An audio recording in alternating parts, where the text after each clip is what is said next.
Suatu hari di sebuah desa terpencil hiduplah seorang cendekia bernama Boim yang tinggal seorang diri.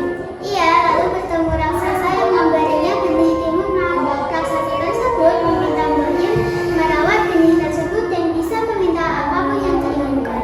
Ia kemudian meminta seorang anak untuk menemani masa tuanya. Tetapi raksasa membuat kesepakatan dengan Boim agar menyerahkan anak tersebut hingga usia 17 tahun.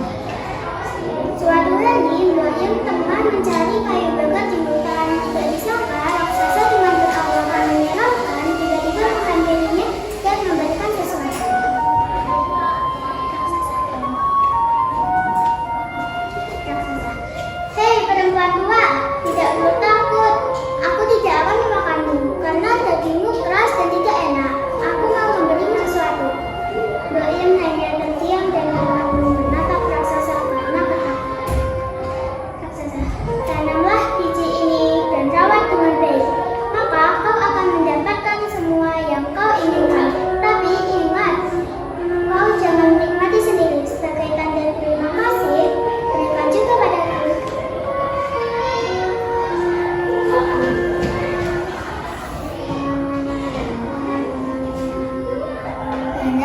Boim hanya mengangguk sambil menerima. Boim kemudian kembali ke rumahnya dan menanam biji tersebut seperti perintah raksasa. Tiba-tiba biji tersebut tumbuh menjadi tanaman timun berwarna emas dan ukurannya besar. Suara bayi terdengar dari luar timun raksasa itu.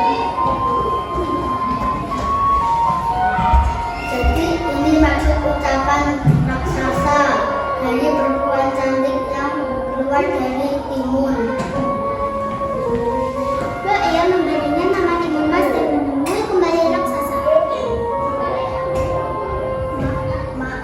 Aku sudah menanam biji timun yang kamu kasih padaku, raksasa.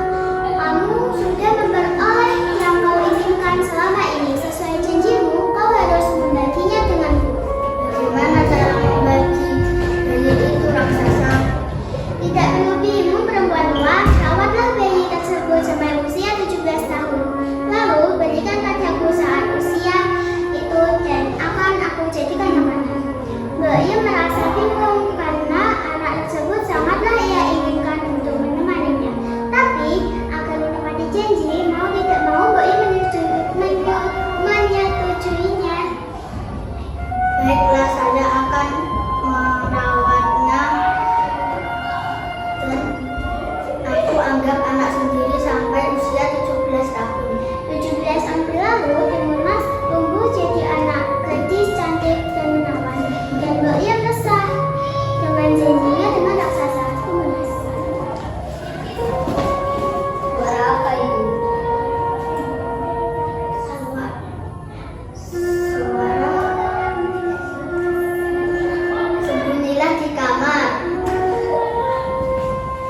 Lantas suara laki raksasa semakin mendekat. Hei perempuan tua, mana anak perempuanmu yang kau janjikan padaku? Maaf tuan raksasa, dia sedang menjual kayu. Dia sedang mandi di sungai dan dia badannya bau dan tidak akan suka memakannya. Baiklah, aku akan datang seminggu lagi. Pastikan ia sudah siap untuk dibawa ke hutan.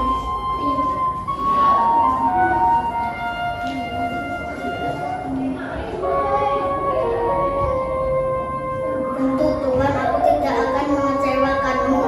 Seminggu berlalu, Boim berusaha menyembunyikan timun mas.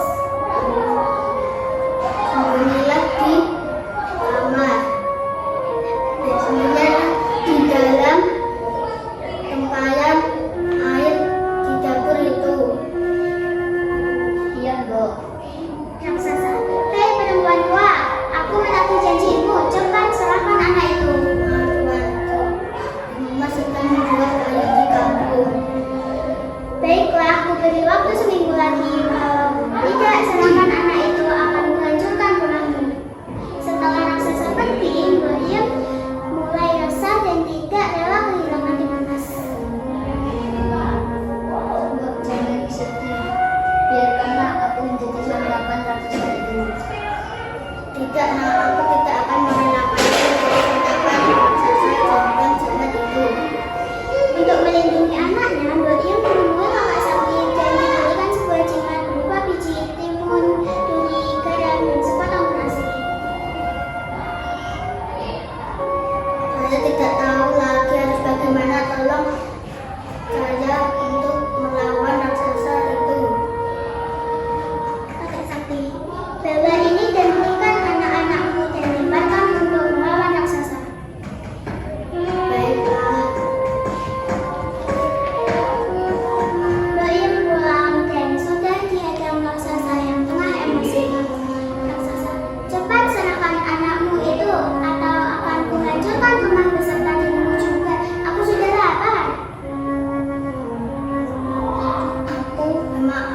aku di dalam.